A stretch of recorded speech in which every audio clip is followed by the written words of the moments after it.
So, civilians are now going to start being tried again in the court-martial. This is a very sad day for Ugandans because just yesterday, the president of Uganda, President Museveni, has now signed and assented to the UPDF amendment bill. This, of course, now is one of the saddest moments for Ugandans because now we are going to be tried in the court-martial even after the Supreme Court clearly stated that civilians should stop being tried in the court-martial. Well, in this edition of Legal News Daily, I discussed number one, what the implications of this are, number two, what is the UPDF amendment bill, and most importantly, what can Ugandans do moving forward in terms of challenging this particular now law, which was a former bill, in the courts of law. So, welcome Legal News Daily, and let's discuss all of this moving forward.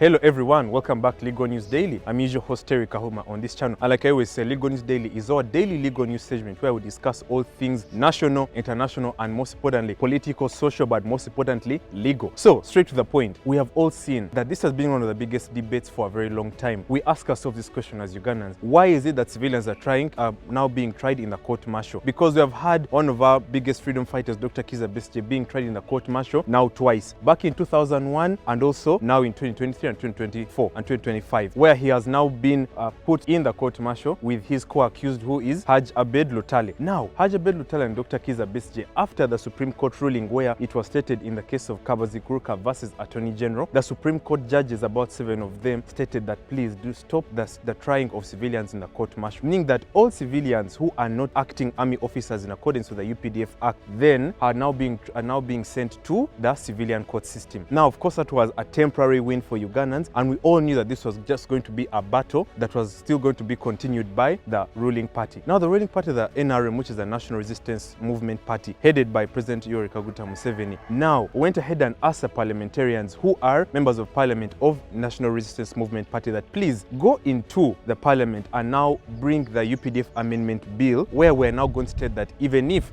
the Supreme Court has stated that please stop trying civilians in the court-martial, please bring amendments where we're now going to put back civilians into the court-martial. Or the UPDF Amendment Act, which was formerly a bill, was stating that now there are exceptional circumstances under which civilians should be tried in the court-martial. Number one, if they hold military weapons. Number two, if they are wearing military uniform falsely, or they're trying to impersonate military personnel. But still, even when you look at the UPDF Amendment Bill, which is now an act according to President Museveni signing it, the circumstances under which they are now stating that civilians should now be back to be trying the court-martial are still vague. The civilians of Uganda are now still not understanding why they're being tried in the court-martial. If the Supreme Court, in accordance with Kabazikuruka versus Attorney General, stated that please stop the trials of civilians in the court-martial, then in accordance with Article 92 of the Constitution, which states that no legislation, no bill, no act should go in contravention with the Supreme Court ruling. Now, we all know the Supreme Court is the ruling court in the land.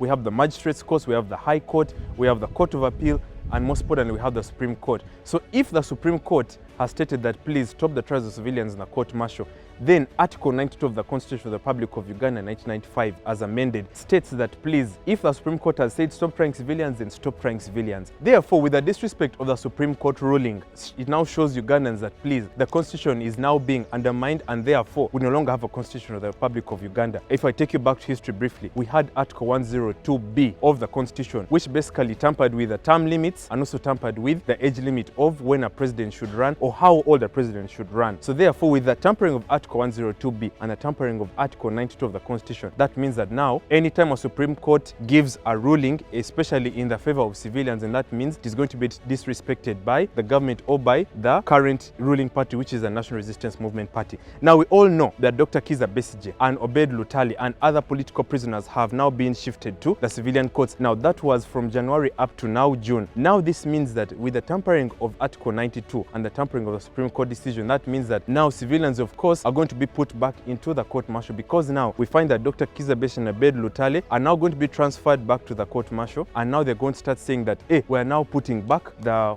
former charges that we put on you of illegal possession of firearms and holding of military weapons, and most importantly, we're now going to see that any time as a civilian of Uganda, you are being suspected of holding any military weapons or trying to mount an insurrection against government, and that means you're going to be tried in the court-martial, and therefore Therefore, the Supreme Court ruling of Kabazikuruka versus Attorney General is now not going to apply, because they'll say even if there's that Supreme Court ruling, the recent passing of the UPDF Amendment Act is now taking centerfold, and therefore the prosecution, who are the lawyers who are now going to try in the court-martial, are now going to win, because that means that you are now going to be trying the court-martial in accordance with the Supreme Court decision. Most importantly, we now see that this is going to trample on a number of principles of natural justice. Now, natural justice is a principle that is stipulated under the hallmarks of the laws of international law and also hallmarks of Uganda. Now, freedom of expression, freedom of speech, and your most important laws under the Constitution are going to be trampled on. It is very sad that we're going through this as a country, but let's just say it's going to go moving forward. One more thing I need to mention is that those who are challenging the bill, we need to first go back to the first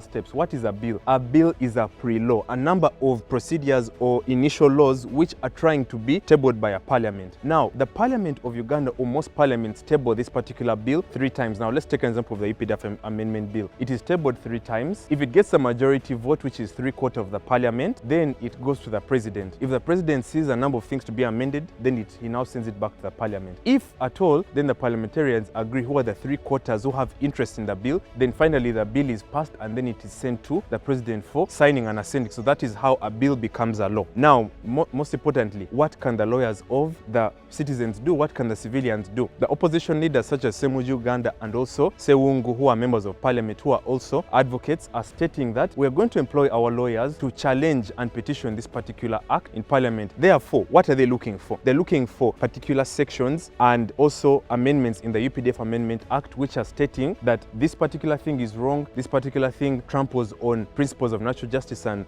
fundamental rights of the Constitution, and therefore we should render the UPDF Act, rendered it null and void. So I think that is the only step we need to do, because we need to challenge it in court. Well, I'm really truly Terry Kahuma. I wanted to break everything down for you concerning this UPDF Amendment Act. Until next time, I'll see you. Bye-bye.